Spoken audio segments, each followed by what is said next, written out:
শান্তির পথে বাংলাদেশ। বাংলাদেশ সবুজে ঘেরা নদীমাতৃক এক দেশ। এখানে হিন্দু, মুসলমান, বৌদ্ধ আর খ্রিস্টান সহাবস্থানে হাজার বছরের ইতিহাস গড়ে তুলেছে। কিন্তু সময় বদলায়, বদলায় মানুষ। কখনো কখনো বিভাজনের ছায়া পড়ে সেই সম্প্রীতির পটে। 2025 সালের এক সকালে ঢাকার মেরুল বাড্ডায় এক ছোট্ট অনুষ্ঠানে উচ্চারিত হয় এক গভীর বার্তা।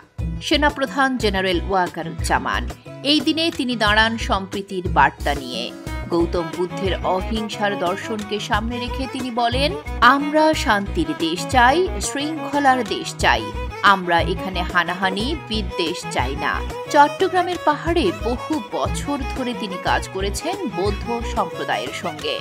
সর্বত্র তার নেতৃত্বে সেনাবাহিনী কাজ করেছে শান্তির জন্য। তিনি মনে করিয়ে দেন, এই দেশ কেবল একটি গোষ্ঠীর নয়, হিন্দু, বৌদ্ধ, খ্রিস্টান, মুসলমান সবাই মিলে এই বাংলার আসল পরিচয়। তিনি শুধু একজন সেনা প্রধানই নন, বরং তিনি সম্প্রীতির সৈনিক। তার বার্তা স্পষ্ট, ভিন্ন মত থাকবে, থাকবে দ্বন্দ্ব, কিন্তু সেই মত পার্থক্যের মাঝেই যেন থাকে পারস্পরিক শ্রদ্ধা। শান্তির দেশে হানাহানির কোনো স্থান নেই, বিভেদ নয়, সম্মিলনের মধ্যেই ভবিষ্যতের পথ।